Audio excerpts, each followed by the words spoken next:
I want to ask you, when did you become interested in generative coaching?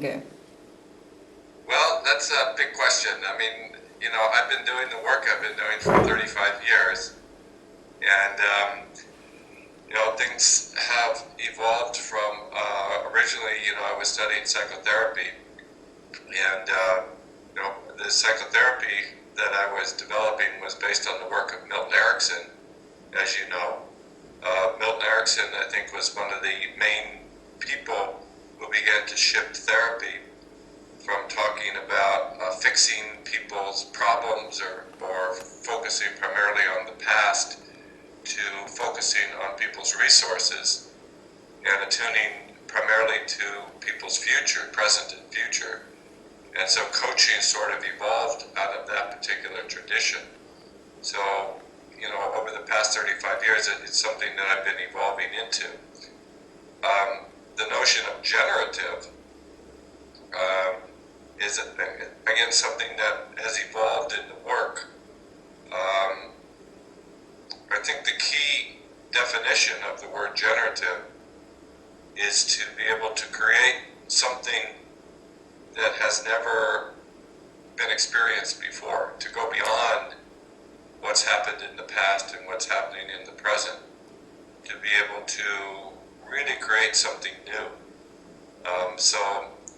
That's been in my work for a long time. I think the term has probably come up formally in the past 5 to 10 years. Okay, yes. And the other question is, but what is the difference between traditional coaching and generative coaching? Yeah, so I think traditional coaching, for the most part, is looking to help a person use what they have to be able to create the best possible result based on what they have, based on what they're capable of. So we might say this is, sometimes it's described as second order change at the most.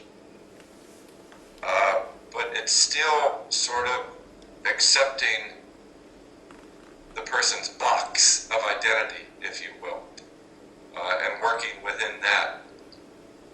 Generative coaching tries to help a person to get outside of any box so that they can be able, again, to go beyond where they've ever been before.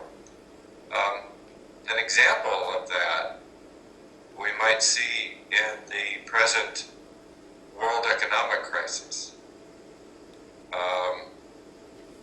In the United States, for example, the primary way that they seem to be going at it so far is to assume that the economic problem is just sort of bad luck or a mistake that happened, and if we just put band-aids on it, we can get back to a good economy.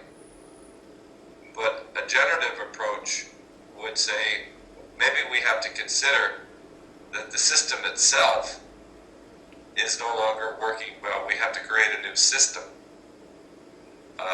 We have to go beyond the old thinking about a world economy and create a better new system. So that would be an example of what we would call it as a challenge of generative coaching versus traditional coaching. Yes, this is a beautiful example.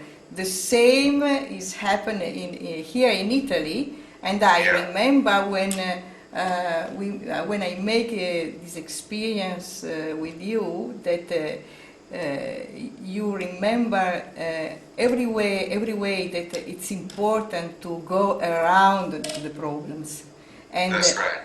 And yes. I remember that in the problem there is the solutions.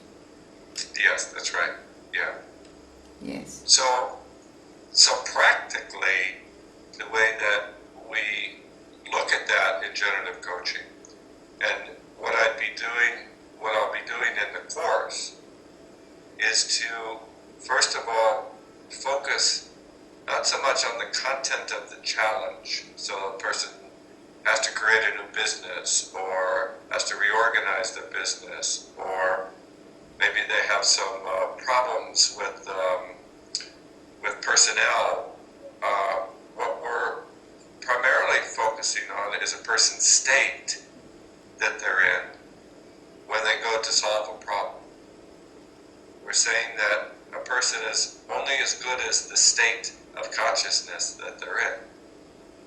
And so what we're looking at in generative coaching is how to be able to help a person get to a higher level of a state, if you will, so that the way that they think about things, the way that they respond to things, is coming from a much more creative level. That's the general idea. Okay. In the generative coaching approach that I do, we then get more specific in terms of what are the different types of states that we need to work with. And in generative coaching, we identify three. The first is the somatic state, the body state. Yes. The second is the cognitive state, which is the thinking that a person is using. And the third is the field state, which is the person's connection to the world beyond their individual self. And we see that each of these states can be at a low level, or what we say an ordinary level, or what we call a generative level. And in order for a person to do something creative, to be able to do something transformational, they have to be operating at this high level, this generative level. And that's exactly what we're looking to do in the course, is to identify how to do that and how to help your clients to be able to get into that state consistently. Yes, I understand what you are saying now. So, what are people going to learn during this workshop of generative coaching? Right. Well, they're going to learn this notion of, they say, what does it mean to be generative? Which I think I've touched upon. And then they're going to learn how to identify the basic components of a generative state, like I've been saying, and then a set of principles and techniques for how to be able to implement that. So primarily, as you know, the course will be practical. So we do, I will present some theoretical framework, and then we look at how to be able to apply it in specific cases.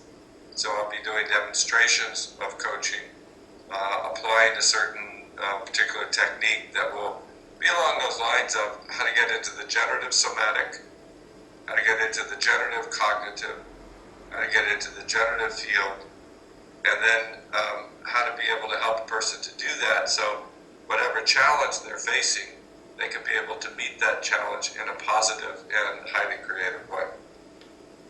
Thank So you. at the end of the 2 days, people should be able to go back into their coaching and see an immediate difference in the quality of their coaching.